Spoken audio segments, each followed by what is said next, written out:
श्रोतबंधु साहित्य संस्कृति चिंतन यूट्यूब चैनल को आपण मानकु मु स्वागत करुछि। हे कृष्ण करुणा सिंधु दीनबंधु जगतपते गोपेश गोपिका कांत राधा कांत नमोस्तुते।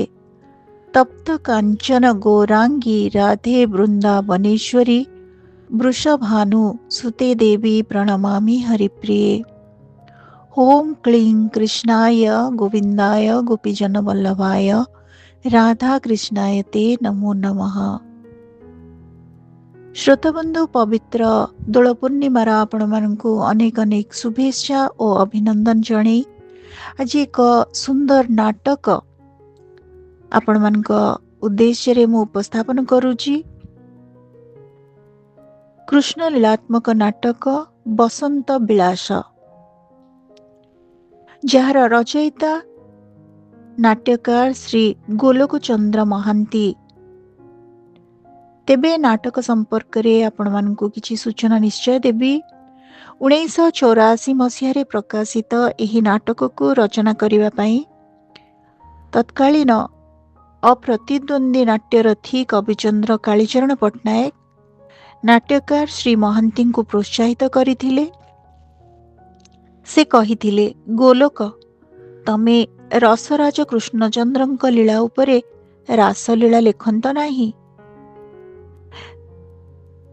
प्रकृतरे ए संपर्क रे लेखिचंती स्वर्गीय मोहन सुंदर देव गोस्वामी वेणुधर पट्टनायक, जहाँकर अन्य नाम बाबाजी वैष्णवचरण दास। लेखिचंती महेश पट्टनायक। समस्ते ब्रज प्राप्ति होई सारलेणी, बाकी रहिछि मु समाधिर स्वप्न देखुछि। नाट्यकार गोलोकचंद्र महांती कालीचरण पट्टनायक एतादृश वक्तव्य द्वारा बेस प्रभावित होई इच्छा करिथिले बसंत विलास नाटक लेखिबाकू। तेबे श्री महांती मोहन बंशी नामक श्रीकृष्ण लीलात्मक रचनाटिए लिखिथिले। परे बकुल वनर राधा, देवकी नंदन, जुगे जुगे भगवान, संगीत रूपक नीलकंदर, श्रीकृष्ण चैतन्य लेखिबा परे बसंत विलास तांकर अन्यतम रचना। प्रेममयी राजेश्वरी श्री राधा को प्रणाम जणाई एही नाटक बसंत विलास आरंभ रे से तांको उद्देश्य रे मंगलाचरण करिसंती। दयामयी देखा देव जीवा कालकू मोहर जीव, दयामयी देखा देव जीवा कालकू मोहर जीव। श्रोताबंधु, आज आम शुणिबा बसंत विलास कृष्ण लीलात्मक नाटक। बसंत विलास नाटकर प्रथम दृश्यर चरित्र माने हेले बलराम, मधु, दाम, सुदाम तथा कृष्ण। द्वितीय दृश्य चरित्र माने हेले ललिता, विशाखा, चंद्रा, इंदुरेखा और गोपीगण। तृतीय दृश्य फगु पूर्णिमा सुंदर मुहूर्त एवं गोपाल बालकंक संगीत। चतुर्थ दृश्य रही मानमयी रासेश्वरी श्री राधांकर आवेगर कथा। पंचम दृश्य रही जमुना तीरस्थ श्रीकृष्ण और श्री राधांकर जुगल मूर्तिर दृश्य। षष्ठ रही श्री राधा कृष्ण जुगल मूर्ति और गोपी मानकर मिलन। सप्तम दृश्य दाम, सुदाम और मधुंक समावेश। अष्टम दृश्य श्री राधा और कृष्णंक फूलबेश। बसंत विलास नाटक 8 गोटी दृश्य समाप्त होईछि एवं आमे शुणुथिले 8 गोटी दृश्य चरित्र माने किभଳି भाबरे निजर रूप लाभ करिसंती, चित्रित होइछंती। श्रोताबंधु, आज आमे शुणुछि बसंत विलास कृष्ण लीलात्मक एही नाटकर रचयिता श्रीजुक्त गोलोक चंद्र महांती। नाटक बसंत विलास। ବସନ୍ତ ବିଳାସର ପ୍ରଥମ ଦୃଶ୍ୟ। ଆସିଛି ଋତୁରାଜ ବସନ୍ତ, ନାନା ଜାତି କୁସୁମର ବିକାଶରେ କୁସୁମିତ, ସୌରଭିତ କୁଞ୍ଜ କାନନ, ପଲ୍ଲବିତ ଚ୍ୟୁତବନ, ନବ ପଲ୍ଲବିତ କୁଞ୍ଜରେ କୋକିଳର ପ୍ରାଣହରା କୁହୁତାନ, ନିତ୍ୟ ଚିନ୍ତାମଣି ଧାମ ବୃନ୍ଦାବନ ଆଜି ପୁଲକିତ, ସଖା ମଧୁ ସଙ୍ଗେ ଭାଇ ବଳରାମ ଆସିଛନ୍ତି, ଗାଇ ଗାଇ ନବ ବସନ୍ତ ଗୀତିକା। ନବ ବସନ୍ତ ଋତୁରାଜ ଆସିଲାରେ, ଧରା ଧୀରା କେମନ୍ତେ ଚାରୁ ଦିଶିଲାରେ। ନବ ବସନ୍ତ ଋତୁରାଜ ଆସିଲାରେ, ଧରା ଧୀରା କେମନ୍ତେ ଚାରୁ ଦିଶିଲାରେ। ବନ ଉପବନ ସାରା ଦିଶୁଚିରେ କିଡ଼େ ତୋରା, କାମିନୀ ନିଆଳି ସାଥେ ଗୋଲାପ କି ମନୋହରା। କୁ କୁ ସ୍ୱନେ ପିକ ଗାଇଲାରେ। ଦେଖ ହଳଦୀ ବସନ୍ତ ହଳଦୀ ରଙ୍ଗେ ରଞ୍ଜିତ, ଗାଏ ବସନ୍ତ ସଙ୍ଗୀତ ଭାବେ ହୋଇ ଉନ୍ମତ୍ତ। ଫୁଲେ ଫୁଲେ ମଧୁଲିଟ ନାଚିଲାରେ, ଫୁଲେ ଫୁଲେ ମଧୁଲିଟ ନାଚିଲାରେ। ଓ ମଧୁ ପ୍ରିୟତମ ମମ, କଣ ଆଲିଙ୍ଗନ ଭାଇ ବଳରାମ। ଦୂର ଦୂର ହୋ ଅଧମ ବ୍ରାହ୍ମଣ, ଜାଣୁ ମୋର ଟାଣପଣ। ଯଥା ହଳ ସଙ୍ଗେ ଲଙ୍ଗଳର ମୁନ, ହେ ଅଧମ ମୁଁ ନୁହେଁ ତୋହ ପରି ଦାନୁଆ ବ୍ରାହ୍ମଣ। ଆଉ କଣ ଦେଖିବୁ, ଆରେ ଦେଖିବୁ। ହେଇ ଦେଖ କିଏ, ଆରେ ଦାମ ସୁଦାମ, କଣ ଭାରି ତମ ତମ। ତା ସାଙ୍ଗେ ଧମ ଧମ, ହେଇ ହେଲି ଫମ ଫମ, ତେବେ ଲାଗିଯିବ ଝମା ଝମ। ଦେଖୁଛୁ ଦେଖୁଛୁ ଦାମ, ମଧୁ ପଛେ ଭାଇ ବଳରାମ। ହଁ ପଖାଳ ସାଥିକୁ ଯେହ୍ନେ। ବନ୍ଦ କର ଅସାଧୁ ବଚନ। ପ୍ରଣାମ ହେ ବ୍ରାହ୍ମଣ ନନ୍ଦନ, ଦୀର୍ଘାୟୁ ଭବ ଦିୟୁଜନ। ଦେଖ କେମିତି ପାଠ ଟାଣ, ଆରେ ତୁମରି ଆସିବା ପଥ ଚାହିଁ। ମଧୁ କହିଲା, ଆମେ ଖାଲି ହେଉ ହାଇ ପାଇଁ, ବଦ ବଦ କିମ୍ କାରଣେ ଏ ବିଡ଼ମ୍ବନ। ବଳରାମ କହିଲେ, ବନ୍ଦ କର ମୂର୍ଖ ପ୍ରବଚନ। ମଧୁ ତେଣେ ଚାହୁଁଛୁ ବଳିଆ ଭାଇନା ପୁଣି ମାତି ଉଠି ତାତି ଯିବ ତ। ସୁଦାମ କହିଲା, ଏକା ବେଳେ ପୋଡ଼ି ପାଉଁଶ କରିଦେବ। ସେ ରହସ୍ୟ ଗୁଡ଼ାକ ପେଡ଼ି ଭିତରେ ପୂରେଇ ରଖିଦେ, ଆଜି ପରା ବସନ୍ତ ପୂର୍ଣ୍ଣିମା। ମଧୁ, ହାୟ ହାୟ ମଧୁରିମା, ବିଚ୍ଛୁରିତ ଗଗନେ ପବନେ ଲତାତରୁ ତୃଣଦ୍ରୁମେ। ଦାମ, ହେଲେ କାହାନ୍ତି କାହାନ୍ତି ଆମର କଳାବଦନ କୁଞ୍ଜ ମୋହନ। ମଧୁ, ହଇ ହଇ କାହ୍ନୁ ଲାଗି ସିନା ଗୋଠ ସୁନ୍ଦର, ସେ ତ ଆମକୁ କଲେ ଅନ୍ତର, କଣ କହୁଛ ହେ ଦାମୋଦର। ସୁଦାମ, ବଡ଼ ଭାଇ ସିନା ଦେବେ ଉତ୍ତର। ବଳରାମ, ଆରେ ସତ କହିଲେ ମୁଁ ସିନା ନାଁକୁ ବଡ଼, ତା ପଛରେ ତ ସମସ୍ତେ। ମଧୁ, ଗୋପପୁର ଗୋଟାକର ଯେତେ ପୁରୁଷ ଆଉ ସ୍ତ୍ରୀ। ଦାମ, ଦେଇଛି ଘାରି ଧନ୍ୟ ସେ ମୁରଲୀଧାରୀ, ମୁଁ ଯାଇଟି ମରି କହିଲେ ଯିବିଟି ସରି। ମୋହନ ରୀତି ଚିହ୍ନା ପଡ଼ିଲାରେ, ରାଧା ଦମ୍ଭ ଶିଖରି ଭାଜିଲାରେ। ସୁଦାମ, କଳା କାହ୍ନୁ ବିନା ଆମ ମନ କଣ ହେଇଯାଉଛି, ଆଉ ତୋର ପ୍ରେମରସ ଖାଲି ଥପ ଥପ। ମଧୁ, ଗଳିତମ୍ ଲଳିତମ୍ ପିବତମ୍, ମଧୁ ଏକା ପ୍ରିୟତମ ସଖା। ଦାମ, ଆଉ ଆମେ ସବୁ। ମଧୁ, ଚଖା ପାଦତଳ ମଖା, ଅସଲ ଜଡ଼ା ବୋକା। ବଳରାମ, ମଧୁଆ ପଇତାକୁ ଅଣ୍ଟାରେ ଖୋସିଦେ କହୁଛି, ନଇଲେ। ମଧୁ, ବୋଇଲେ ଏଣିକି ଟିକେ ଚାହିଁଲୁ, ଦେଖୁଛୁ ଆଖି। ଆଖି ବଡ଼ ବଡ଼ କରି ମଧୁଆକୁ ଚାହିଁଲେ ବଳରାମ। ଦାମ, ହେ କହୁଛି ଏଣିକି ଭାଙ୍ଗିଯିବ ଚୋଖି। ବଳରାମ, ଆରେ ତୁ ସେଇ ପାଣି ଛେରୁଆ ମଧୁଆଟି, ସେ ଦିନ ତାଳବନ କଥା ଡାକିବି ଡାକିବି। ମଧୁ ଭୟରେ ଥରିଲା। ଦାମ ତାଳି ମାରି ହସିଲା। ମଧୁ, ପଳମ୍ବା ପଳମ୍ବା।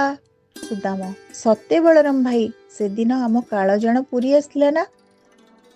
ଦାମ, ତାଡୁ ମଧୁଙ୍କର କାଢ଼ପଣ ସେଇଦିନ ଦେଖିଲୁ ନା, ସେ ପ୍ରଲମ୍ବା ରାକ୍ଷସର ଗର୍ଜନ ଶୁଣୁ ଶୁଣୁ ଲୁଗାପଟା ଫୋପାଡ଼ି ମଧୁ ବୀରବର ଯାଇ ମଧୁ ଖମ୍ବକୁ ଧରି ଚଢ଼ିଗଲା। ସମସ୍ତେ ହସି ଉଠିଲେ।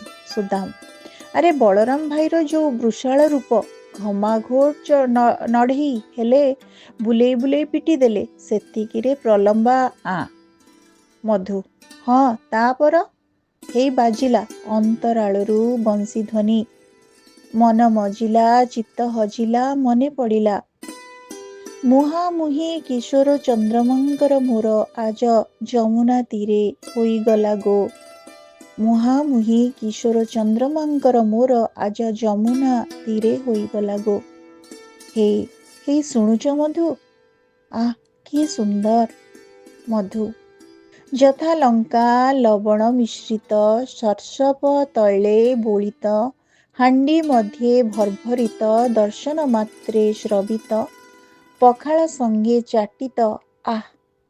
ସୁଦାମ, ନହେଲେ କି ନାଁଟି ମଧୁ? ମଧୁ କହିଲା, ଆହୁରି ଆହୁରି ଅଛି। ରୂପରେ ବିଧୁ, ଗୁଣରେ ସାଧୁ, ଆଉ ଗଲୁରେ ଇହି ଯାଦୁ। ବଳରାମ, ମଧୁ, ମଣିଷ ଦିଶୁନାହିଁ କିରେ? ଦଧି ଚୂଡ଼ା ଗୁଡ଼ ମିଶ୍ରିତ ଭୋଜନର ଆଡ଼ା ସ୍ଥାନ ନୁହେଁ, କ'ଣ ଭାବିଛୁ କି? ମଧୁ, ଚୁପ୍ ଚୁପ୍ ଚୁପ୍ ଚୁପ୍। ଆରେ ମଧୁ ଭାଇନା, ଆମେ ତ ସବୁ ରଙ୍ଗ ରସ ହେଉଛେ, ଏତେବେଳେ ଯାଇ କଳା କାହ୍ନୁ। ମଧୁ, କଳା କାହ୍ନୁ କଳା, କୋଇଲି ତ କଳା। ରୂପରେ ସମାନ ଦୁହେଁ ଗୁଣରେ ନାଗରୀ। ନାଗରୀ କାହିଁ? ଆମ ଭିତରେ ନାଗରୀ କିଏ ରେ? ତୁ, ତମେ, ମୁଁ, କ'ଣ ହେଲା ଆମେ? ନବ ନାଗର ପୁରୁଷ, ଆଙ୍କୁଶଟା ଟାଣି ଦିଅ, ନବ ନାଗରୀ ଜଣେ ସ୍ତ୍ରୀ। ଓହୋ, ମଧୁ ପଣ୍ଡିତେ ଆମକୁ ବ୍ୟାକରଣ ପଢ଼ଉଛନ୍ତି ଆଉ। କିନ୍ତୁ ପୁରୁଷ ଆଉ ସ୍ତ୍ରୀ ଦୁଇଟାର ମିଶ୍ରଣରେ ସେ ପୁଣି କିଏ? ହେଇ ଆସୁଛନ୍ତି ସିଏ। ଅନ୍ତରାଳରୁ ବଂଶୀ ବାଜିବ। ତ୍ରିଭଙ୍ଗ ଭଙ୍ଗିମା ଠାଣି କାଳିନ୍ଦୀ କଲୁଣ ପରାଏ ବିଣିଗୋ ନଟ ଖଞ୍ଜରିଟିଏ ନିନ୍ଦେ ଆଣି ସୁଜନି ଗୋ ମୋହନ ମୁରଲି ପାଣି ଶ୍ରୁତିପଟେ ଦୋଳେ କୁଣ୍ଡଳ ବେନିଗୋ ନାସା ଅଗ୍ରେ ମୁକୁତା ବର୍ଷଣୀ ସୁଜନି ଗୋ କିସାଧି ବିଧି ବିନ୍ଧାଣି ବିଚିତ୍ର ପ୍ରତିମା ଗଢ଼ିଲା ଜାଣି ଗୋ ତାର ଉପମା କେ ଦେବ ଆଣି ସୁଜନି ଗୋ। ଆସ ଆସ ସଖା ଶିରୋମଣି ଗୁଣମଣି ବେଣୁପାଣି ଚାହିଁ ଚାହିଁ ଆଖି ପାଣି ଆଖିରେ ମଲାଣି। ହଉ ବିଜେ କର ବ୍ରଜରାଜ ବସ ଭାସ ତୋଷ ଅବା କାଶ ଅବା ନାଶ। କୃଷ୍ଣ, ବୟସ୍ୟ ବୟସ୍ୟ ରଖିଦିଅ ଏ ରଙ୍ଗ ରହସ୍ୟ। କୃଷ୍ଣ କହିଲେ, ବୟସ୍ୟ ରଖିଦିଅ ଏ ରଙ୍ଗ ରହସ୍ୟ। ମଧୁ କହିଲା, ବଳିଆ ଭାଇନା ରୋଷ, ଶେଷେ ପୁଣି ହେବ ସର୍ବନାଶ। ବଳରାମ କହିଲେ, ମଧୁଆ, ଆଖିଟାକୁ ଅଣ୍ଟାରେ ଖୋସି ଦେଇଛୁ ନା ଅଛି? ବେଳ ଦେଖି ପୁଣି ପାନେ ଦେଲେ ଅକଲ ଫେରିବ। ଆଚ୍ଛା, ମୁଁ ଟିକେ ଫେରି ଆସେ। ବଳରାମ ତମତମ ହୋଇ ଚାଲିଗଲେ। ମଧୁ, ନାଇଁ ନାଇଁ, ପ୍ରଲମ୍ବା ନାହାନ୍ତି ଆଉ ମହି। ସୁଦାମ କହିଲେ, ସତେ? ଆମକୁ ଛାଡ଼ି ଦେଇ କୁଆଡ଼େ ଛପିଗଲ କୃଷ୍ଣ? ଦାମ କହିଲା, ଆଜି ପରା ବସନ୍ତ ପୂର୍ଣ୍ଣିମା। ମଧୁ କହିଲା, କହିବା ହେଉ ଭୋ ନନ୍ଦ କୁମାର ମଣିମା। କୃଷ୍ଣ, କ'ଣ କହିବି? ବସନ୍ତ ବିଳାସ କଥା। ଶୁଣାଅ ବନ୍ଧୁ ଶୁଣାଅ, ହରିଯିବ ଯେହ୍ନେ ବ୍ୟଥା, ଘୂରିଯିବ ମଥା। କୃଷ୍ଣ କହିଲେ, ଦେଖୁଛ, ଧରା ବକ୍ଷକୁ ଆସିଛି ଋତୁରାଜ ବସନ୍ତ। ମୃଦୁମଳୟର ପରଶରେ ପ୍ରକୃତି ଆଜି କିପରି ପୁଲକିତ ଉଲ୍ଲସିତ। ଆସ ମିଳିତ କଣ୍ଠରେ ସେଇ ସୌରଭ ଭରା ଋତୁରାଜର ରୂପ ବର୍ଣ୍ଣନା କରି ବସନ୍ତ ବିଳାସକୁ ଉପଭୋଗ କରିବା। କ'ଣ କହୁଛ ବିଦ୍ୟା ବାଗୀଶ ବଟୁଚନ୍ଦ୍ର? ମଧୁ କହିଲା, ହାୟ ହାୟ ହାୟ ହାୟ, ପୁଲକରେ ଛାତି ମୋର ହୁଅଇ ଅଥୟ। କଳାନିଧିଙ୍କର କଳକଣ୍ଠ ନିନ୍ଦି ଗଳାରୁ ଗୀତଟା ଆଗ ନିଃସୃତ ହେଉ। କୃଷ୍ଣ ଏଥର ଗାଇଲେ, ସଖେ ସୁରଭି ସମୀର ବହିଲା, ଫଗୁଆ ଫଗୁଣ ଫୁଲରି ବାରତା କାନେ କାନେ ଆସି କହିଲା। ତରୁ ଶାଖେ ଆଜି ହସି ଉଠେ ଫୁଲ, ତରୁ ଶାଖେ ଆଜି ହସି ଉଠେ ଫୁଲ, ସଲିଳେ ଭାସଇ ସରସିଜ କୂଳ। ଧରଣୀ ରାଣୀର ଅଭିନବ ରୂପ, କବି ଜନମନ ମୋହିଲା, କବି ଜନମନ ମୋହିଲା। ଅନା ଅଶୋକରେ ଶୋକ ତେଜିରେ, କମନୀୟତାର ରୂପ ରାଜିରେ ବିଦ୍ରୁମର ସମ ଅରୁଣ ରଙ୍ଗେ ଭୂଷଇ କୁସୁମ ତାସାରା ଅଙ୍ଗେ ସେ ଜନମନଚିତ ହରେ ଯେ ଭରା କୁସୁମିତ ସହକାରେ ଦେଖି ଧୈର୍ଯ୍ୟ କେ ଧରି ପାରେ ଯେ। କୃଷ୍ଣ ଚୁମ୍ବୁ ଅଛି ଅଳି সোহাগে ଚାରୁ ପୁଷ୍ପ ପରାଗେ ଖେଳୁଥାଏ କେତେ ସରାଗେ ମୃଦୁମନ୍ଦ ପଲ୍ଲବେ। ହସି ଉଠେ ଆମ୍ର ପାଦପ ଶାଖା ହୁଏ ପୁଷ୍ପିତ କିଶଳୟ କୁଞ୍ଜେ ଗାୟକେ ପ୍ରାଣହରା ସଙ୍ଗୀତ। ଆଃ ଖଣ୍ଡ ସାକର ପୂରିତ କି ମଧୁର ସଖା କୃଷ୍ଣଙ୍କୁ କୁଣ୍ଢେଇ ପକେଇଲେ ମଧୁ। ଦାମ କହିଲା ଏ କଳା କୃଷ୍ଣ କୋଳେ ମୋରା ଏ କଳା କୃଷ୍ଣ କୋଳେ ଗୋରା ମଧୁ ଯେମିତି ନୀଳ ଗଗନରେ ବିଧୁ। ମଧୁ କହିଲା ଆରେ ଯାହାଙ୍କର ରୂପ ଠାଣି ବାଣୀ ଆଣି ସବୁଥିରୁ ନିଶିଦିନ ମଧୁ ରସ ଗଳିତମ୍ ସେ ରସ ସାଗର ଥାଉ ଥାଉ। ସୁଦାମ କହିଲା ହଉ କ'ଣ କହିବା ହେଉ ହେ ଗୋପନାଗର। କୃଷ୍ଣ କହିଲେ ମୋ କଥାରେ ତୁମର ନିର୍ଭର ତ? ଦାମୁ ସୁଦାମ ନିଶ୍ଚୟ ନିଶ୍ଚୟ। ମଧୁ କହିଲା ଅଲବତ ନିଶ୍ଚୟ ଜବରଦସ୍ତ ନିଶ୍ଚୟ। କୃଷ୍ଣ କହିଲେ ଏଇଟା କ'ଣ ତୋର ନିଜସ୍ୱ ଭାଷା ମଧୁ? ମଧୁ କହିଲା ନିଜସ୍ୱ ପରସ୍ୱ ସବୁ ଅରପିଛି କଳାକୃଷ୍ଣ କଞ୍ଜ ଚରଣେ। ଯେମିତି ପଦ୍ମବନୀ ଅଳି। ମଧୁ ଟିକେ ବିଚାର ପଚାର ବନମାଳୀ ନହେଲେ ହେଇ ଦେଖ କଲି ଅଭିମାନ। ହଉ ମାନ ତେଜ ଜୀବଧନ। କୃଷ୍ଣ କହିଲେ ହେ ହେ ଶୁଣିଲ ତ ମଧୁଙ୍କର ଉପାଧି ଭୂଷଣ। ଏଇଟା ଭୂଷଣ ନୁହେଁ ଦୂଷଣ। କୃଷ୍ଣ କହିଲେ ନା ନା ପଣ୍ଡିତଙ୍କ ସଙ୍ଗେ ପୁଣି ବାଦ। ମଧୁ କହିଲା ମହା ଅପରାଧ କରହ ହେ ହେ ବଦ ସଖା ବଦ। କୃଷ୍ଣ କହିଲେ ତୋଳି ଆଣ ବନୁ ଯେତେ ଜାତିର ସୁମନ ଗୋଳି ଦିଅ ସୁବାସିତ ଅଗୁରୁ ଚନ୍ଦନ ଅଙ୍ଗେ ଅଙ୍ଗେ ହେବା ବୋଳି ଲଗାଇବା ଚୁତ ଡାଳେ ଲତିକାର ଦୋଳି। ତାପରେ କ'ଣ ହବ? କୃଷ୍ଣ ପୁଣି ଗୀତ ଗାଇଲେ ସମୀରର ତାଳେ ତାଳେ ଝୁଲିବା ସଧିରେ। ବାଃ ରଙ୍ଗ ରସ ଅଙ୍ଗେ ବୋଳି ଉଲ୍ଲାସ ବିଭୋରେ ଲଭି ପରମ ଆନନ୍ଦ ବସନ୍ତ ମଳୟ ବହୁଥିବ ମନ୍ଦ ମନ୍ଦ। ବସନ୍ତରେ ଆଜି ବସନ୍ତ ବିଳାସ ରଚିବା କୁଞ୍ଜ କାନନେ ଫଗୁଣ ଫଗୁଆ ପରଶରେ ପ୍ରାଣ ପୁଲକି ଉଠେ ସପନେ ଗୋ। ଦୋଳ ଗୋବିନ୍ଦ ଅଙ୍ଗେ ଭରିଦେବା କୁସୁମ ପରାଗେ ଗୋ। ମଧୁ କହିଲେ କିନ୍ତୁ ଏମନ୍ତ ଗୋଟିଏ କଥା ଆମ ସଖା ବିନା ସଖୀ ଯେବେ କିଏ ବସିବ ଦୋଳିରେ ଘୁରାଇ ଦେବୁ ତା ମଥା ମନେ ରଖ ସଖା ସେତେବେଳେ ସବୁ ପୁଣି ହୋଇଯିବ ବଙ୍କା। ହଉ ଆମେ ଚାଲିଲୁ ଶ୍ୟାମଘନ ଏଇଠାରେ ରଚ ଆସନ ମନ ନକର ଛନ ଛନ ବଂଶୀରେ ନଦିଅ ସ୍ୱନ ଆମ କଥା ଯେବେ ନ ମାନ ତେବେ ସେତିକି ହୁଅ ସାବଧାନ ଚାଲ ବନ୍ଧୁଗଣ। ସମସ୍ତେ ଚାଲିଗଲେ। ଶ୍ରୀକୃଷ୍ଣ ହସ ହସ ମୁଖରେ ତେଣେ ଚାହିଁ ସଙ୍କେତ ଦେଲେ ଆଚ୍ଛା ହଉ। ଦୃଶ୍ୟ 2 ଯମୁନା ତୀର ଆସିଛନ୍ତି ଲଳିତା ବିଶାଖା ଚନ୍ଦ୍ରା ଇନ୍ଦୁରେଖା ଗୋପୀମାନେ ସଙ୍ଗରେ ରାଇ ବିନୋଦିନୀ ସମସ୍ତଙ୍କ କାଖରେ କଳସୀ ନୃତ୍ୟ ଭଙ୍ଗୀରେ ବୋଲି ବୋଲି ଆସିଛନ୍ତି ଗୀତ। ନବ ବସନ୍ତ ସମୟ ବନ ଉପବନ ରସମୟ ଗୋ ଶିଶିର ସଦନେ ଜନ୍ମିଲା ନନ୍ଦନ ମନୋହର ରୂପବନ୍ତ ଗୋ ତା ଦେଖି ଶିଶିର ଆନନ୍ଦେ ଅଧୀର ହେଲା ଯେହ୍ନେ ଉନ୍ମତ୍ତ ଗୋ କୁସୁମିତ ଚ୍ୟୁତ ଦୋଳେ ମନ୍ଦ ମନ୍ଦ ମଳୟ ପରଶ ପାଇ ଗୋ। କିଶଳୟ କୁଞ୍ଜେ ପିକ କଣ୍ଠମନ ପରାଣ ଦିଅଇ ଦହି ଗୋ ଭୀରୁ ଆଖି ଧାରେ ଭରିକି ମଦିରା କୁରୁ ବକ ଚାହିଁ ଧୀରେ ଗୋ ନୟନ ଲୋଭନା ରସାଳ କଳିକା କି ସୁନ୍ଦର ବେଶ ଧରେ ଗୋ। ଲଳିତା ଦେଖିଲୁଣି ବିଶାଖା ଯମୁନାର ଜଳ କେମିତି ମଳୟର ତାଳେ ତାଳେ ନାଚି ଚାଲିଛି। ବିଶାଖା ମୋ ମନ ତଳଟାକୁ ପରା ଦୋହଲେଇ ଦଉଛି। କ'ଣ ଭାବୁଛୁ କିଲୋ ଚନ୍ଦ୍ରା? ଚନ୍ଦ୍ରା ଭାବୁ ନାଇଁ ଲୋ ମନ ଭିତରଟା ଖାଲି ଗୁମୁରି ଉଠୁଛି। ଆଲୋ ଇନ୍ଦୁରେଖା କାହା ଆଡ଼କୁ ଏମିତି ତକେଇ ଚାହିଁ ରହିଛୁ କି ଆଖି ପଲକ ପଡ଼ୁନାହିଁ।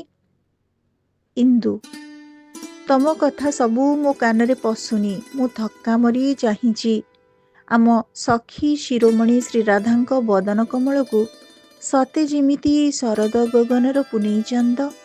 ଲଳିତା ଆହା ଆହା ଶ୍ରୀମତୀଙ୍କ ଶିରିବଦନକୁ ଚାହିଁ ସବୁ ପାଶୋରି ପକେଇଛୁ ନା କ'ଣ? ଆଲୋ ଏତିକି କ'ଣ? ବିଶାଖା ସତେ ସତେ ରାଧାଙ୍କ ପ୍ରିୟ ଗର୍ମ ନଖିଲ ଲଳିତାଙ୍କଠୁ କ'ଣ ଆଉ କିଏ ବେଶୀ କହିପାରିବ?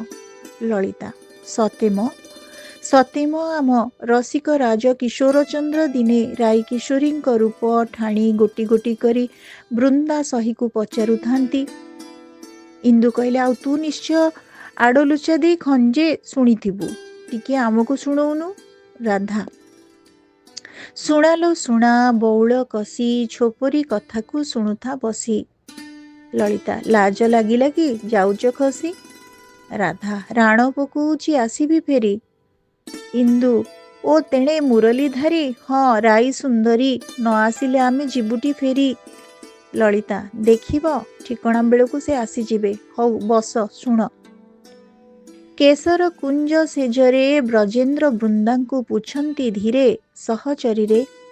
ସହଚରୀରେ ରାଧା ବୋଲିକେ ବ୍ରଜରେ ସହଚରୀରେ। ଶୁଣିଲା ବେଳୁ ସେ ନାମ ସୁଧାପାନ ପରି ଲାଗୁଛି ଶର୍ମ ସହଚରୀରେ ଫିଟାଇ କହ ମରମ। ଇନ୍ଦୁ କ'ଣ ବୁଝିପାରୁଛୁ ତ ଚନ୍ଦ୍ରା? କୃଷ୍ଣ ରସିକ ପଚାରୁଛନ୍ତି ବୃନ୍ଦା ରସିକାକୁ। ହଁ ବୃନ୍ଦା ସଇ କ'ଣ କହିଲେ? ଲଳିତା ସେ ବୃଷଭାନୁ ଯେ ମା କିଶୋରୀ ଗୋତ୍ର ନକ୍ଷତ୍ର ଚନ୍ଦ୍ରମା ରସରାଜ ହେ ରମା ବନ୍ଧ୍ୟ ଚା ସୁଷମା। ଶୁଣୁଚଟି କାହିଁ ରାଣୀ କାହିଁ ଆମ ଚନ୍ଦରକାଣୀ। ଆହୁରି ଶୁଣ। ଜୀବ ଥିବା ଯାକ ବିହି ବିଷୟ ବରଜି ବସିଲେ କହି ରସରାଜ ହେ ଶୋଭା ଶେଷ ହେବ ନାହିଁ। ଇନ୍ଦୁଲେଖା ଇଲୋ ମା ଆମେ ତେବେ କ'ଣ ତା ଦାସୀପଣକୁ ବି ସରି ନୁହେଁ? ଲଳିତା କହିଲେ ଦେହଳିରେ ଗଲେ ଚାଲି ପଦାବ୍ଜ ଚିହ୍ନକୁ ଚୁମ୍ଭୁଛି ଅଳି ରସରାଜ ହେ ଅଙ୍ଗା ମୋଦ ଜେହ୍ନେ କଳି। ରାଧା ପୁଣି ଫେରି ଆସିଲେ। ହେଇ ଗାଇଲାଣି ପିକ ସେ ପରା ଋତୁରାଜ ବସନ୍ତର ରାଣୀ। ଲଳିତା ଦିଅ ଉତ୍ତର ଦିଅ ରାଜଜେମା ସଖୀ ଶିରୋମଣି। ଇନ୍ଦୁରେଖା କୁହ ରାଧେ କାହାର ନିର୍ଦ୍ଦେଶରେ ଯମୁନାର ନୀଳ ଜଳ ବହିଟି ଉଜାଣି। ରାଧା କହିଲେ ଏକମାତ୍ର ବଂଶୀଧାରୀ ତାର ବଂଶୀ ଧ୍ୱନି ବିନା କାହାର ଶକ୍ତି ଅଛି ସଖୀ ଅବସନ୍ତେ ରଚିବାକୁ ସ୍ୱର୍ଗୀୟ ବସନ୍ତ। କଥାଟାର ଅସଲ ମରମ ବୁଝିଲ ତ? ଯିଏ ଯାହାର ସେ ତାକୁ ଖୋଜି ବୁଲିବ ସିନା। ଆମେ ସିନା ପର, ଆଉ ତୁ ପରା ଗୋଟାକ ଯାକ ସଭିଏଁ ଲୋ। ସେତେବେଳେ କେହି ଆଉ ତାଙ୍କର ନୁହେଁ। ଆଚ୍ଛା କିଏ ତାଙ୍କର ବନ୍ଧୁ କହିଲ? ବିଶାଖା କହିଲେ ଆମେ ତ ସବୁ ହେଲୁ ବାନ୍ଧବୀ। ଲଳିତା କହିଲେ ଆଗୋ ରାଇ କିଶୋରୀଙ୍କ ବନ୍ଧୁ ପ୍ରାଣବନ୍ଧୁ ଜୀବନ ବନ୍ଧୁ ପରା ସେଇ ଜଣେ ଓ ଯିଏ କୁଞ୍ଜ କୋଣେ ଗୋପୀଙ୍କୁ ନଚାଇ ଜାଣେ ସେ ତ ଯଦୁକୁଳ ଇନ୍ଦୁ ସେଇ ଶ୍ୟାମ ବନ୍ଧୁ ରାଇ ହୃଦ ଗଗନର ଇନ୍ଦୁ। ରାଧା କହିଲେ ବୃଥା ପରିହାସ କରୁଛ କାହିଁକି? ଶ୍ୟାମ ବନ୍ଧୁ ଭଳି କି ମୁଁ ହେବି କି ସମ ନୋହିବି ତା ପାଦ ଧୂଳିକି ତାମ ରସବନ କିଳି ଅଳିକି କି ମଣି ନି ଯୋଜୁ ଗିରି ମଲ୍ଲିକି ନୀଳୋତ୍ପଳ ଗର୍ଭ ଦଳ ଝଳିକି ତୁଳୁଛୁ ଛଡ଼ା ହରିଦ୍ରା ମଳିକି ତୁଲ କରୁ ମୋତେ ବନ ମାଳିକି ଶୁଣିଲେ ଜନେ ମାରିବେ ତଲିକି ନାଗର ନିଜର ବଳି ସଳିକି ସମ କରୁଛୁ ମୃଢ଼ ଗୁଆଳିକି। ଏତିକି ନା ଆଉ କିଛି ଅଛି ମୋ? ଲଳିତା ପଚାରିଲେ। ରାଧା କହିଲେ ମହାଭାବ ରୂପ ଭାବ ଗୋ ଲଳିତେ ମହାଭାବ ରୂପ ଭାବ ଯାହା ସଙ୍ଗେ ସୂଚି ରସ ରହିଛନ୍ତି ସଦା ବହି ଅବୟବ ସନକ ସନନ୍ଦ ସନତ କୁମାର ମନ ବସି ରହସ୍ୟରେ ବ୍ରହ୍ମାନନ୍ଦ ସୁଖ ବରଜି ମଜିଲେ ଜାଲିଳା ରସ କଥାରେ ଯାସୁ ସମା ଗଣ ଗୁଣି ଗୀତ କରି ଗାଏ ନାରଦ ବୀଣାରେ ତୁଣ୍ଡେ ଧରିଥିଲେ କୋଟିଏ ଜନ୍ମର ପାତକ ହେବ ଉଣାରେ। ଶୁଣିଲେ ତ ସଖୀ ଗଣ ଶ୍ୟାମ ବନ୍ଧୁଙ୍କର ଗୁଣ ତହୁଁ ବଳିତମ ଗୁଣ। ଆମେ ଜାଣୁ ନିତିଦିନ ଯୁଗଳ ମୂର୍ତ୍ତିଙ୍କ ତାମ୍ବୁଳ ସେବାଠୁ ଚାମର ସେବା କଲାଯାଏ ଯୋଉ ଗୀତଟି ବୋଲ ଟିକେ ଶୁଣାଅ ଲଳିତେ ଆଜି ପରା ବସନ୍ତ ବିଳାସ। ଲଳିତା କହିଲେ, ହଁ ସେଇଥି ଯୋଗୁ ତ ଏତେ ହାସ ପରିହାସ। ହଉ ଶୁଣ। ଏଡ଼େ ଭାଗ୍ୟ ମୋର ହେବ କି, ଏଡ଼େ ଭାଗ୍ୟ ମୋର ହେବ କି, ହେବି ବୃନ୍ଦାବନେଶ୍ୱରୀ ଶ୍ରୀ ପାଦ ପଦ୍ମେ ସେବକୀ, ଶ୍ରୀ ସ୍ୱାମିନୀଙ୍କ ଯାବତ ଅଷ୍ଟକାଳ ସେବାରତ, ଶ୍ରୀ ରୂପ ମଞ୍ଜରୀ ଆଜ୍ଞା ଶିରେ ଧରି ପାରିବି କି, ରାସ ରସାମୃତ ବିଧୁ ଅଙ୍କେ ଜଟିଳାଙ୍କ ବଧୂ, ବିଜେ କରିବାର ଦେଖି ପ୍ରାଣ ମୋ ଉଲ୍ଲସିବ କି, ହୃଦେ ଧରି ସେହି ରୂପ ମଞ୍ଜରୀ ସଖୀ କଳାପ, ଶ୍ରୀରାଧା କୃଷ୍ଣ ବୋଲି ଏ ଜୀବ ମୋ ବର ଜୀବ କି। ଶୁଣିଲ ତ ଲଳିତା ସଖୀଙ୍କର ପାଣ୍ଡିତ୍ୟ ଯେ ଶ୍ରୀମତୀଙ୍କୁ ବଳି ପଡ଼ିଲା। ହଉ ସେତିକି ଥାଉ। ଶୁଣି ଶୁଣି ଆମେ ପୁଣି ସେ ପୁରକୁ ଚାଲିଯିବା ତ। ସବୁ ଫସର ଫାଟିଯିବ।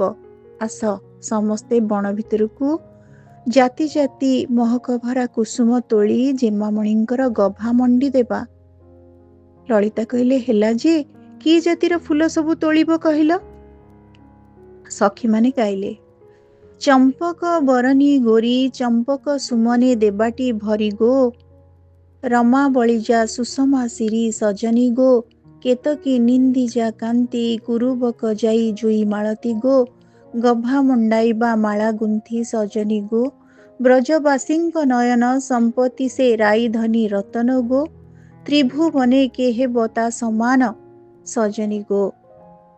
ରାଧା ଗାଇଲେ, ଜଣାଯିବ ସବୁ କଥାର ଚାତୁରୀ ଆଣିବ ଯେବେ ସୁମନ, ଜଣାଯିବ ସବୁ କଥାର ଚାତୁରୀ ଆଣିବ ଯେବେ ସୁମନ, ଯାଅ ଏବେ ଚଳି ଆଗୋ ବ୍ରଜବାଳି, ନଭାଳ ମନିଟି ଆନ ଗୋ, ଫେରି ଆସ ତୁରିତେ, ତେବେ କଥାକୁ ଯିବି ପରତେ ଗୋ, ତେବେ କଥାକୁ ଯିବି ପରତେ ଗୋ।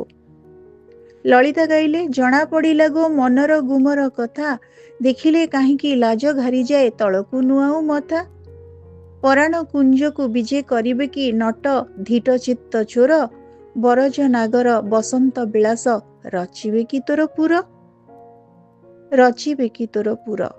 ଶ୍ରୋତା ବନ୍ଧୁ, ଆମେ ଆଜି ଶୁଣୁଥିଲେ ସ୍ୱର୍ଗତ ଗୋଲୋକ ଚନ୍ଦ୍ର ମହାନ୍ତିଙ୍କ ଦ୍ୱାରା ଲିଖିତ ବସନ୍ତ ବିଳାସ ନାଟକର ପ୍ରଥମ ଏବଂ ଦ୍ୱିତୀୟ ଅଂଶ ଏବଂ ତୃତୀୟ ଦୃଶ୍ୟରେ ଫଗୁ ପୂର୍ଣ୍ଣିମା, ଗୋପଦାଣ୍ଡ, ସିଂହା ବଜାଇ ତାଳି ମାରି ନାଚି ନାଚି ଗୋପାଳ ବାଳକମାନେ ସମ୍ମିଳିତ କଣ୍ଠରେ ଓଗାଳ ଗାଇଛନ୍ତି।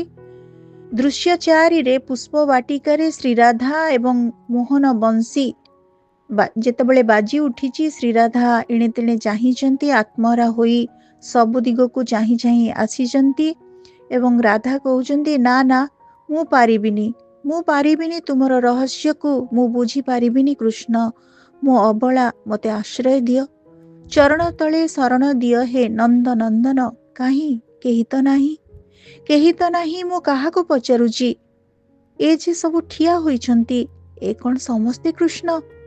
ନା ନା, ନିର୍ବାକ ତରୁଗୁଡ଼ାକ, ହଁ କଦମ୍ବ, ଶାଳ, ବକୁଳ, ଚମ୍ପା, ଜମ୍ବିଳ, ନାରଙ୍ଗ, ବଟ, ଅଶ୍ୱତ୍ଥ, କୃଷ୍ଣ ତ ନିଶ୍ଚୟ ଏଇ ବାଟରେ ଯାଇଥିବେ। ଏବଂ ପୁଷ୍ପ ବାଟିକାରେ ଶ୍ରୀରାଧା ମୋହନ ବଂଶୀ ଶୁଣି ପୁଣି ଆନମନା ହୋଇଛନ୍ତି, ଆତ୍ମହରା ହୋଇଛନ୍ତି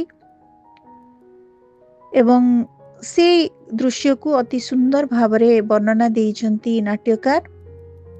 ଏବଂ ଲଳିତା ଶ୍ରୀରାଧାଙ୍କୁ ଆମୋଦିତ କରିବା ପାଇଁ କହିଛନ୍ତି, ତୋର ଶରଣ ଗଲିରେ ମୁରଲି, ଆଉ ନ ଡାକିବୁ ଶ୍ରୀରାଧା ବୋଲିରେ, ମୁରଲିରେ ତୋର ଏଡ଼େ ବଢ଼ାଇ, ଗୋପୀଙ୍କ ଗୁମାନ ଦେଲୁ ଛଡ଼ାଇରେ, ମୁରଲିରେ ତୋର ଏ କେଉଁ ସ୍ୱନ, ନ ରଖିଲୁ ଜାତି ମହତ ମାନରେ।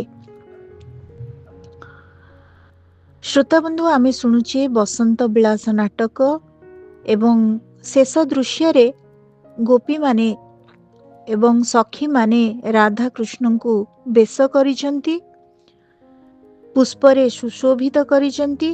ଫଗୁ ପୂର୍ଣ୍ଣମୀ ଖେଳ ଚାଲିବ, ତେଣୁ ସମସ୍ତେ ଏକ ସ୍ୱରରେ ଗାଇଛନ୍ତି, ଆସ ଆସ ଏବେ ଏକ ମେଳ ହୋଇ ରଚିବା ଫଗୁ ଉତ୍ସବ, ରଙ୍ଗେ ରଙ୍ଗେ ମାରି ରଙ୍ଗ ପିଚକାରି ରଙ୍ଗିବା ଯୁଗଳ ଅଙ୍ଗ, ନାଚି ଖେଳିବା ହୋରି, ଘେରି କିଶୋର ସଙ୍ଗେ କିଶୋରୀ ଗୋ।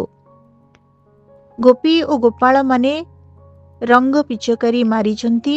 ନେପଥ୍ୟରୁ ଗୀତ ରାଗ ମୋହନ ଶୁଣାଯାଇଛି। ହରି ରଙ୍ଗେ ବିହରି ହରି ସଙ୍ଗେ ଶ୍ରୀ କିଶୋରୀ, ପବନ ଚଳି ଚମ୍ପକ ବଲ୍ଲି ତମାଳେ ଢଳିଲା ପରି, ପଶୁଣୀ ବାଳା ଚପଳା ମାଳା ଘନକୁ ଘେରିଲା ପରି, ଫିଙ୍ଗୁ ଅବିର ବ୍ରଜ ସୁନ୍ଦର କଞ୍ଚଲି ଗଲି ବାହାରି, ଶ୍ରୀରାଧା ଫିଙ୍ଗୁ ମୋହନ ଜଗୁ, ବାଜି ହୃଦୟରେ ସଞ୍ଚରି, ବାଜି ହୃଦୟରେ ସଞ୍ଚରି। ଶ୍ରୋତାବନ୍ଧୁ, ଆମେ ଶୁଣୁଥିଲେ ବସନ୍ତ ବିଳାସ, କୃଷ୍ଣ ରାସ ଲୀଳାତ୍ମକ ନାଟକ, ଦିବଙ୍ଗତ ନାଟ୍ୟକାର ଶ୍ରୀ ଗୋଲକ ଚନ୍ଦ୍ର ମହାନ୍ତିଙ୍କର ଏକ ସୁନ୍ଦର ନାଟକ। ଶ୍ରୋତାବନ୍ଧୁ, ଆଜି ଏହି ନାଟକ ସମ୍ପର୍କରେ ଆପଣଙ୍କୁ ଆମେ ସୂଚନା ଦେଇଛୁ ପୂର୍ବରୁ। ଏତିକି କହିବୁ ଯେ ସାହିତ୍ୟ ସଂସ୍କୃତି ଚିନ୍ତନ ୟୁଟ୍ୟୁବ୍ ଚ୍ୟାନେଲର ଆଭିମୁଖ୍ୟ ହେଉଛି ଆମ ସଂସ୍କୃତିର କଥାକୁ, ଆମ ଆଧ୍ୟାତ୍ମିକତାର କଥାକୁ, ଆମର ଉତ୍କଳୀୟତାର କଥାକୁ ଆପଣମାନଙ୍କ ପାଖରେ ଉପସ୍ଥାପନ କରିବ, ପରିବେଷଣ କରିବ, ଯାହା ଆମେ ଅତି ବିଶ୍ୱସ୍ତ ଭାବରେ କରିଆସୁଛୁ। ଆଜିର ଏହି ଅଡ଼ିଓଟି ଆପଣମାନଙ୍କୁ କେମିତି ଲାଗିଲା, ଆପଣମାନଙ୍କ ମତାମତ ଅପେକ୍ଷାରେ ରହୁଛି। ଧନ୍ୟବାଦ।